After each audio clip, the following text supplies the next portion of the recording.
नमस्कार। नियमित कार्यक्रम 6 प्रश्नमा यहाँलाई स्वागत छ। म राजीव खत्री। दर्शकवृन्द, एकातर्फ कोरोनाको कहर छ, देशमा दिनानुदिन कोरोना संक्रमितहरूको संख्या बढ्दै गएको छ भने मृत्युदर पनि बढ्दै गएको छ। अर्कोतर्फ किसानलाई आफ्नो उत्पादन कसरी बढाउने भने सँगसँगै मलको अभाव यति बेला खड्किएको छ र मलको हाहाकार बनेको छ यति बेला कृषकहरूमा। बङ्गलादेशले नेपाललाई 50,000 मेट्रिक टन मल पैँचो दिन सहमति जनाएको छ। प्रधानमन्त्री केपी शर्मा ओली र उहाँका समकक्षी शेख हसिना वाजदेव बीच भएको टेलिफोन वार्तामा बङ्गलादेशले नेपाललाई मल पैँचो दिन सहमति जनाएको छ। नेपालले करिब 1 महिना यता बङ्गलादेशसँग मल मागेको थियो भनेर बताइएको छ र कृषि विकास मन्त्रालय त्यहाँको कृषि मन्त्रालयसँग मल सापट्टि मागेको थियो।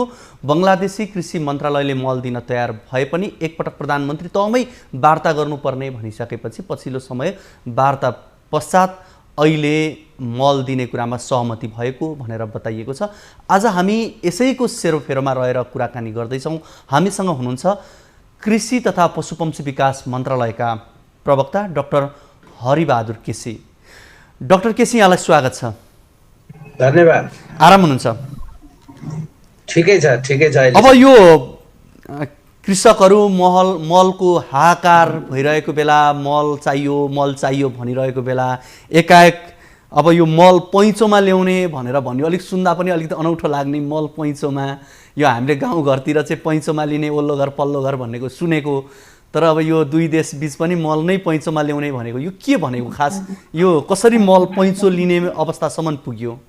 यसमा चाहिँ जुन हाम्रो अभावको अवस्था 1 महिना रह्यो, खास गरेर कोरोनाको कारण र हाम्रो ठेक्का प्रक्रियाहरूमा जुन ढिलाइ भयो त्यो कुराहरूले गर्दाखेरि अलिकति ढिलो भइसकेपछि हामीलाई यो धानको सिजनमा थोरै लगभग 1 महिना जस्तो चाहिँ युरिया मलको अभाव रह्यो र अहिले त युरिया मल आइरहेको छ।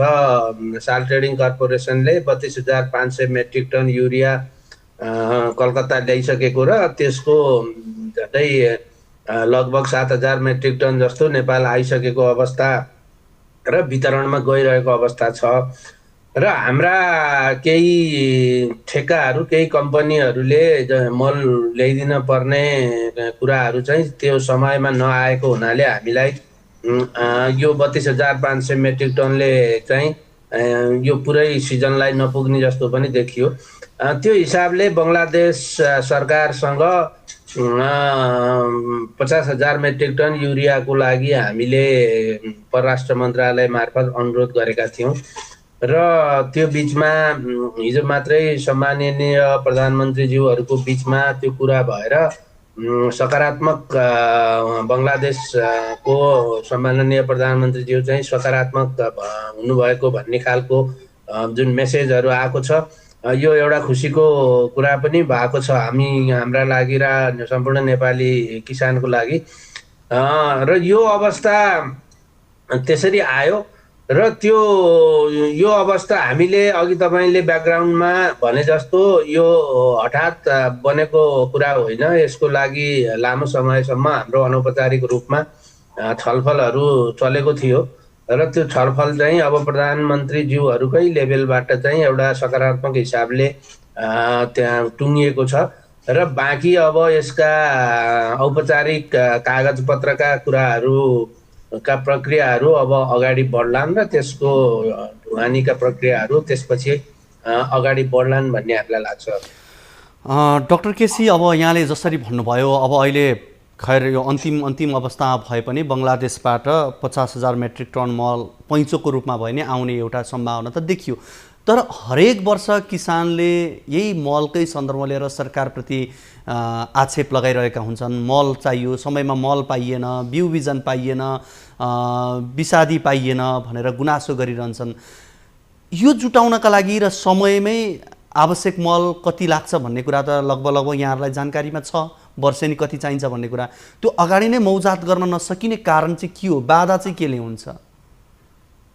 तपाईँले सही कुरा उठाउनु भयो। वास्तवमा बिउमा विषादीमा त हामीसँग त्यति ठुलो समस्याहरू छैन। बिउ विषादी इभन लकडाउनकै अवधिमा पनि बिउ विषादीको हाम्रो मौलतादमा र त्यसको वितरणमा सहजै भएको थियो। वितरण प्रक्रियामा अब कहीँ ढुवानीमा समस्या हुने, कहीँ किसानहरू एग्रोभेटसम्म जान नसक्ने अवस्थाले केही त्यो सिर्जना गरेको कुरा बाहेक बिउ विषादीमा त त्यति समस्या थिएन। र मलमा तपाईँले भने जस्तो यो समस्याहरू प्रत्येक साल दोहोरिरहेकै थिए। यो साल चाहिँ त्यो समस्या दोहोरिँदैन भन्नेमा हामी थियौँ। हामीले मन्त्रालयबाट अब यो साललाई, गत साललाई भनौँ न, गत साललाई विनियोजित बजेटमा चाहिँ थप 2 अरब बजेट चाहिँ अर्थ मन्त्रालयसँग स्वीकृति लिइसकेका थियौँ र त्यो अनुसारको यसको योजना, खरिद योजना, त्यसका टेन्डर प्रक्रिया, आपूर्ति योजना सबै तयारै थियो। यो साल चाहिँ कोरोनाको यो कहर नभएको भए सम्भवतः यो साल यो सुन्नुपर्ने थिएन। विगत सालहरूमा चाहिँ हामीसँग बजेटकै अभाव हुन्थ्यो। हाम्रो प्राविधिक हिसाबले 5.5 लाख, 5 देखि 5.5 लाख र सैद्धान्तिक हिसाबले झन्डै 7.5-8 लाख मेट्रिक टन चाहिन्छ भन्ने खालको कुरा छ। तर अब हामी 3 लाख मेट्रिक टनको हाराहारी ल्याइरहेको थियौँ पोहोर परार साल भनेपछि, त्यतिको लागि मात्रै बजेट विनियोजन हुन्थ्यो भनेपछि अब यो हाहाकार हुने कुरा त्यो स्वाभाविकै थियो। र यो साल चाहिँ हाम्रो 10 अरबभन्दा माथि पुगेको थियो बजेट र गत साल त्यो बजेटको हामीले पर्याप्त योजना पनि बनाएका थियौँ, ठेक्का प्रक्रियाहरू पनि समयमै भएका थिए। तर बिचमा कोरोनाको कारणले त्यो ठेक्का भएका ठेकदारहरूले पनि समयमा मल ल्याउन नसक्ने परिस्थिति बन्यो र ठेक्का सम्झौता पनि ढिलो भए। नभएदेखि गत साल विनियोजित बजेट लगभग 7.5 अरब बजेट चाहिँ हामीले फागुनभित्र सबै मल ल्याइसकेको अवस्था थियो। त्यो पहिलो चौमासिकमै सबै टेन्डर भएर आइसकेको अवस्था थियो। त्यही मल चाहिँ जेठ असारसम्म वितरण गरिएको हो। त्यसो भएको हुँदाखेरि यो एउटा तपाईँले भनेको कुरो सही हो। जब हामीसँग मौजदात राख्न सक्ने क्षमता हुँदैन अनि यस्तो सङ्कटको बेलामा जहिले पनि अप्ठ्यारो हुन्छ र मौजदात राख्नको लागि पर्याप्त बजेट र त्यो अनुसारको खरिद योजना बनेर कार्यान्वयन गर्नुपर्ने कुराहरू आउँछ। र अब यो साल हेर्दै जाँदाखेरि हाम्रो यो साल पनि त्यो खालको खरिद योजना र त्यो खालको मौजदात राख्ने योजना बनेको छ। सम्भवतः यो साल चाहिँ हामीसँग पर्याप्त बजेट पनि छ। हामीले वितरण व्यवस्थालाई नै चुस्त बनाउने गरी हाम्रा नयाँ निर्देशिका जारी गरेर कार्यान्वयनमा लगिसकेका छौँ र यो सालको खरिद योजना पनि बनिसकेका छ। त्यसो हुँदाखेरि यो साल चाहिँ हामी मौजदात राख्ने हिसाबले झन्डै 50,000 देखि 1 लाख मेट्रिक टन मौजदात राख्ने हिसाबले हाम्रो योजना बनिरहेको छ। त्यो भइपरि आउने हिसाबले, जसले गर्दाखेरि आगामी सालमा चाहिँ आगामी वर्षहरूमा यस्तो समस्या नहोस् र त्यसका लागि सबै सम्पूर्ण तयारीहरू योजनाहरू बनिरहेको छ।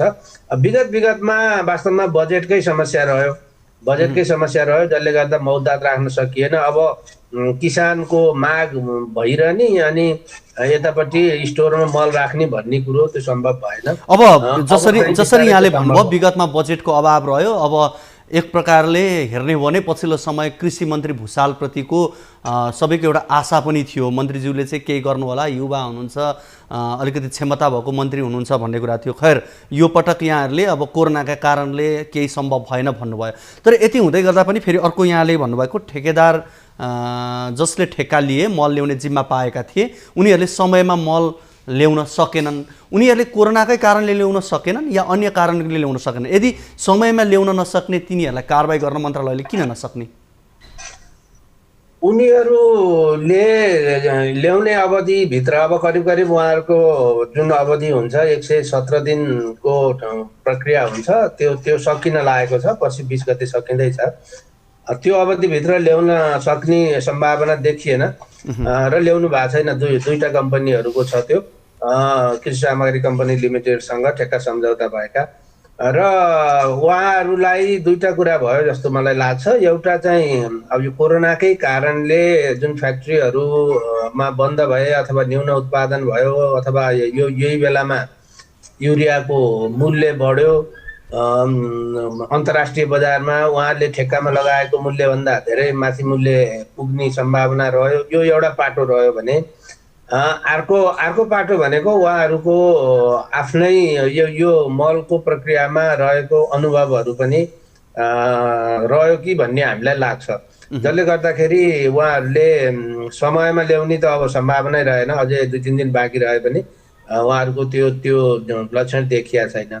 त्यसो हुँदाखेरि यस्तो ठेक्का प्रक्रियाहरूमा यस्ता कुराहरू बेला बेलामा आउँछन् र यो अन्य ठेक्कामा, निर्माणका ठेक्कामा 6 महिना वर्ष दिन ढिलो हुन्छ, त्यसमा ठुलो इम्प्याक्ट देखिँदैन। तर हाम्रो मल जस्तो ठेक्कामा चाहिँ अब यो सिजनल कुराहरू हुन्छ। अब धानको टप ड्रेसिङ गर्ने बेलामा युरिया आएन भने त्यसको पछाडि आउँदाखेरि त्यो काम त लाग्छ, तर अब त्यो खाँचो परेको बेलामा काम लागेन, यस्ता कुराहरू हुन्छन्। त्यसो भएको हुँदाखेरि अब उहाँहरूले जति काम गर्न सक्नु भएन, त्यसको भोलिका दिनमा कानुनी हिसाबले कारबाहीको भागीदार त उहाँहरू हुनुहुन्छ नै। कानुनले कसरी त्यसको परिकल्पना गरेको छ त्यो अनुसारको कारबाहीको प्रक्रिया चाहिँ अब यो 117 दिन पुगेपछि हाम्रा कम्पनीहरूले चलाउँछन्।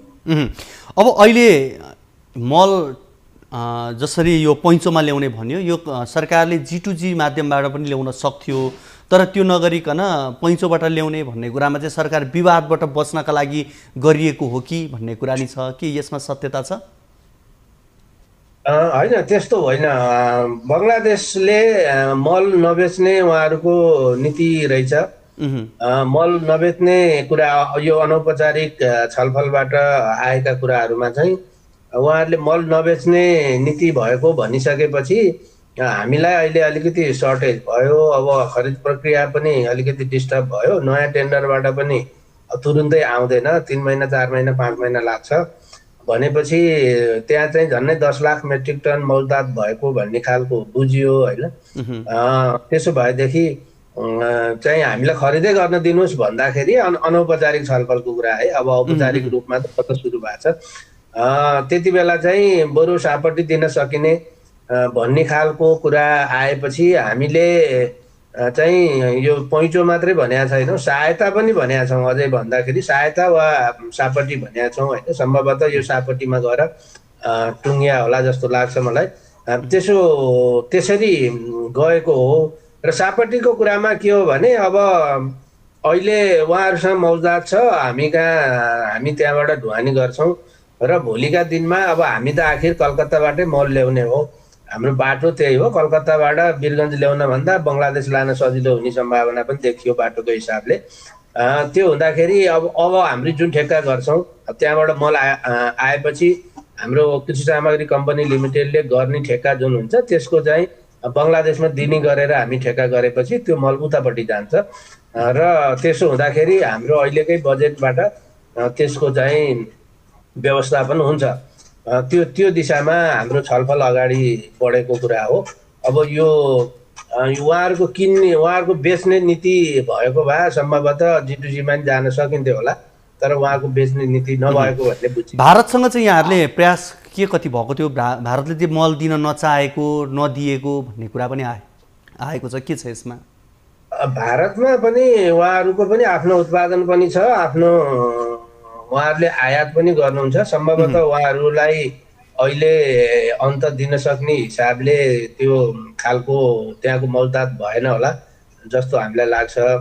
चीनसँग पनि हामीले प्रयास गरेका थियौँ। चीनका हामीले परराष्ट्र मार्फत हाम्रो चीनको राजदूतावास मार्फत पनि धेरै प्रक्रियाहरूका कुराहरूमा हामी अगाडि गएको हो र त्यसमा चाहिँ हामीले 2-3 वटा कम्पनी पनि त्यहाँबाट हामीलाई प्राप्त भएको थियो र मूल्यसहित हामीले मागेका पनि थियौँ। पछि चीनसँगको कुरामा चाहिँ 2टा कुराले अप्ठ्यारो भयो। एउटा चाहिँ चीनबाट नेपाल ल्याउने जुन यो बर्खाको बेलाको बाटो तपाईँले देखिरहनु भएको छ, तातोपानीको बाटो र केरुङको बाटोको हाम्रो बर्खाको बेलामा अब ठुलो हेभी लोड लिएर हिँड्नुपर्ने गाडीहरू यो सम्भावना हाम्रै कारणले पनि सम्भावना अहिले तत्काललाई देखिएन।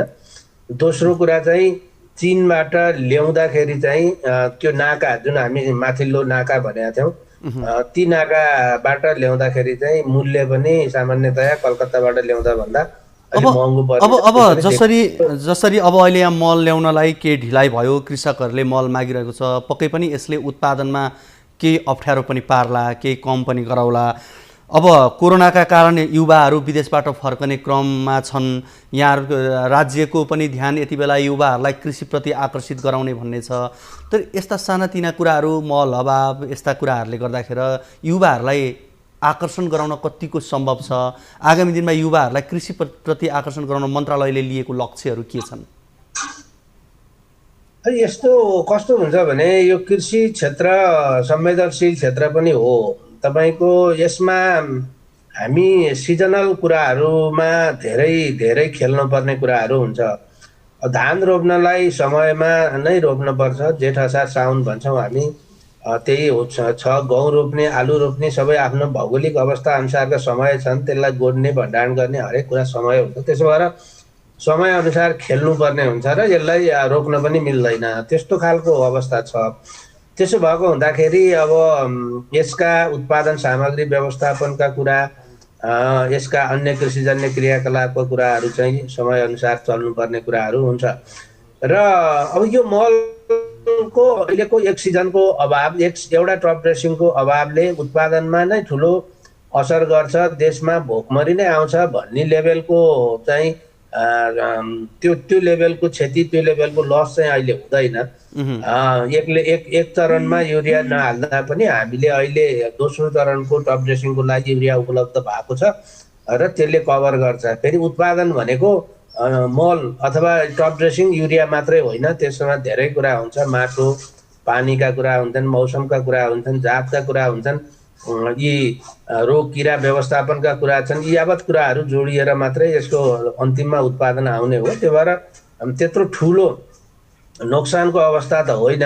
तर अहिले अब हाम्रो क्षेत्रफल बढेको थियो, धान उत्पादनको, धान लगाएको क्षेत्रफल झन्डै 50,000 हेक्टरले बढेको छ र अहिले युरिया मलको अभाव नभइदिएको भए हामी कहाँ निकै राम्रो उत्पादन हुने र पोहोर परार सालभन्दा चाहिँ धान उत्पादन बढ्ने सम्भावना थियो, धेरै नै बढ्ने सम्भावना थियो।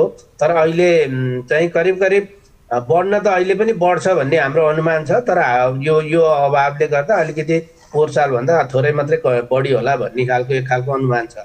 अब यो अवस्था छ भने अब युवाहरूको कुरामा चाहिँ हामीले 2-3 वटा कुरा गर्न खोजेका छौँ। एकदम संक्षेपमा भनिदिनु होला, हामीसँग किनभने समय एकदमै थोरै छ।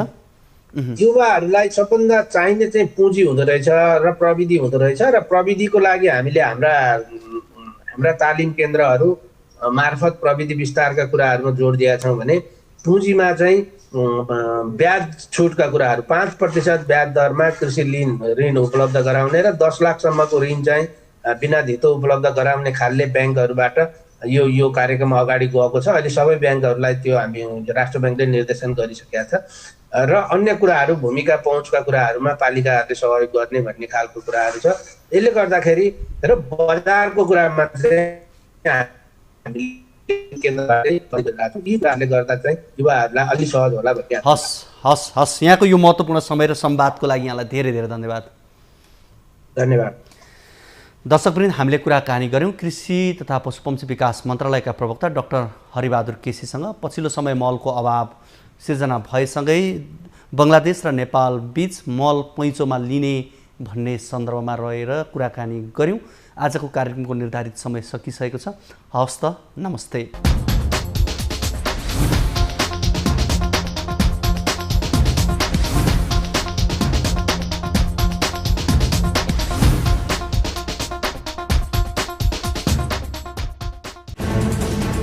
कोरोनाले सृजना गरेको सङ्कटमा पल पलका न्युज अपडेट र हर क्षेत्रको कभरेजका लागि न्युज 24 नेपाल युट्युब च्यानललाई सब्स्क्राइब गर्नुहोला।